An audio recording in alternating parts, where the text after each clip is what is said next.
السلام علیکم. سیاسی افق کے ساتھ حاضر ہے طالب نقوی ایڈوکیٹ. ناظرین، آج کا کل جو ضمنی الیکشن ہوا ہے اس کے نتائج پر ہم جس انداز میں آج تبصرہ کرنے جا رہے ہیں شاید ابھی تک کسی اینکر نے نہیں کیا، اور شاید ایک دو روز بعد جو ہماری ایک روایت رہی ہے کہ ایک دو روز بعد وہ اسی کی نوعیت کے تبصرے جو ہیں وہ ہونے لگتے ہیں. لیکن میں یہ کہہ رہا ہوں کہ یہ نتائج پی ٹی آئی کے لیے اچھے بھی ہیں اور برے بھی ہیں. آپ سوچ رہے ہوں گے کہ یہ کیا بات ہوئی، اسے آپ کو آگے چل کر میں بتاؤں گا. اور اس کا ایک پہلو ہر شخص اپنی بساط سے یہ سمجھ رہا ہے، اپنی صوابدید سے یہ سمجھ رہا ہے کہ فلاں سیٹ پر اپ سیٹ ہوا اور فلاں سیٹ پر اپ سیٹ ہوا.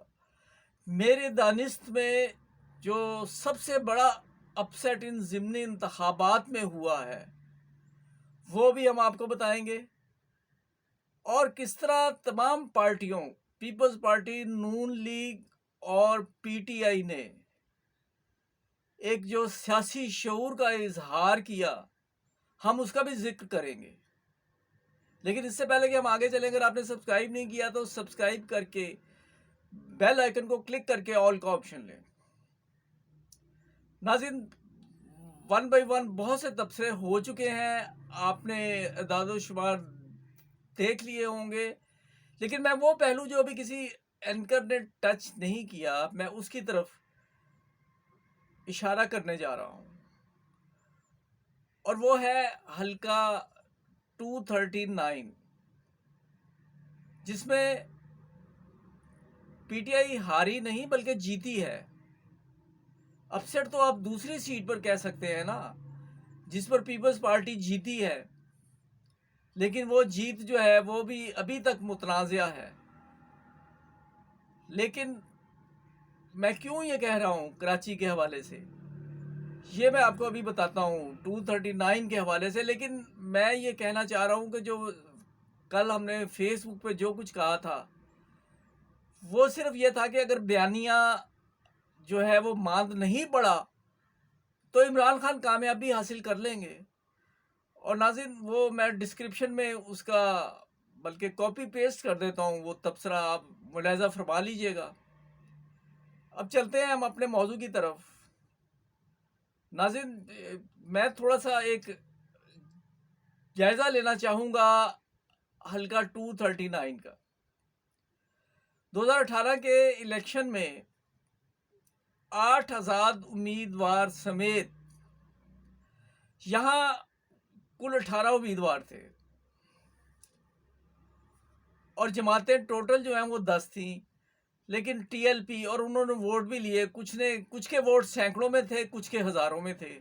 انڈیپینڈنٹ نے بھی کچھ ووٹ لیے، لیکن ان سب کا ذکر جو ہے ابس ہوگا. میں آپ کے سامنے صرف یہ اعداد و شمار پیش کر دیتا ہوں. یہ کہہ تو یہ رہے ہیں کہ جی جو چھینی ہوئی سیٹ ہے وہ جو پی ٹی آئی کی سیٹس ہیں وہی دوبارہ انہوں نے لے لی. لیکن اس حقیقت کو کیوں فراموش کیا جا رہا ہے کہ پہلے علیحدہ علیحدہ الیکشن لڑا گیا تھا، اور اس میں جو یہ 3 پارٹیاں جو مین ہے، میں آپ کو ان کا بتا دیتا ہوں کہ انہوں نے کتنے ووٹ لیے تھے. لیکن اس سے پہلے میں یہ بتاؤں کہ M Q M I am lesser concern کہ what was the name of the candidate. لیکن ایم کیو ایم نے وہاں سے 68,811 ووٹ لیے تھے، اور جو پی ٹی آئی ہے اس نے 69,147 ووٹ لیے تھے.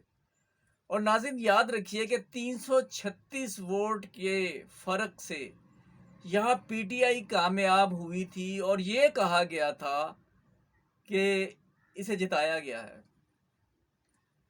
اور ایم کیو ایم کے علاوہ نون لیگ نے بھی یہاں 19,616 ووٹ لیے تھے، اور پاکستان پیپلز پارٹی بھی 11,887 ووٹ ڈالنے میں کامیاب ہو گئی تھی.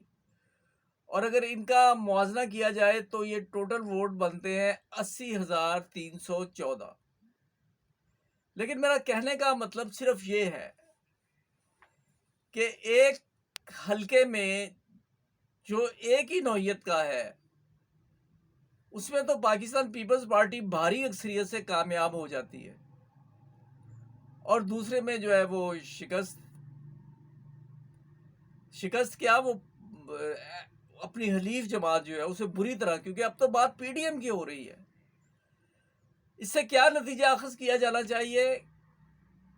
اس کے دو پہلو ہیں. ایک تو یہ کہ پی ٹی آئی مقبول ہو گئی ہے اور اس میں کوئی شک بھی نہیں. دوسرا یہ کہ ایم کیو ایم کے لوگوں نے بائیکاٹ کیا ہے. اس بائیکاٹ کی وجوہات کیا ہو سکتی ہیں؟ اور اگر بائیکاٹ نہیں کیا اور ایم کیو ایم جو ہے وہ غیر مقبول ہو رہی ہے، جو اپنی جگہ ایک حقیقت ہے، تو اس میں اس کے سوا اور کوئی وجہ نظر نہیں آتی کہ 11,887 ووٹ لینے والی پاکستان پیپلز پارٹی اور 19,616 ووٹ لینے والی پاکستان مسلم لیگ نون، انہوں نے ایم کیو ایم سے تعاون نہیں کیا. اور اگر بات یہ ہے، جو مؤخر الذکر بات جو ہے وہ اگر حقیقت پر مبنی ہے، تو بطور ریونج اس امر کو نظر انداز نہیں کیا جا سکتا کہ آنے والے دنوں میں ایم کیو ایم اس سے علیحدہ ہو جائے، اور اس کے بعد پھر وہ ایک نو کانفیڈنس کا جو ہے وہ چلے. لیکن اس میں بھی چونکہ سپیکر ان کا اپنا ہے، انہیں اختیار ہے کہ معاملات کو تھوڑا سا گھسیٹیں. اور اب میں یہ بتاؤں گا کہ اس میں پی ٹی آئی کو نقصان کیا ہوا ہے، اور ہارنے کے باوجود پی ڈی ایم کو کیا فائدہ ہوا ہے. پی ڈی ایم کو یہ فائدہ ہوا ہے کہ وفاق میں وہ مضبوط ہوئی ہے، اور مجھے یہ کہنے میں کوئی آر محسوس نہیں ہوتی، میں پھر بعد میں تبصرہ کر لوں گا سیٹ ٹو سیٹ، کہ نون لیگ نے بہت کچھ کھو دیا ہے. یہ کہا جا رہا ہے کہ جی عمران خان نے اپنی سیٹیں واپس لیں، لیکن یہ اس حقیقت کو آپ کہاں لے کر جائیں گے کہ پنجاب کی جو صوبائی 3 سیٹیں ہیں وہ سب کی سب نون لیگ کی تھی. لیکن اس کا خوشائند پہلو کیا ہے؟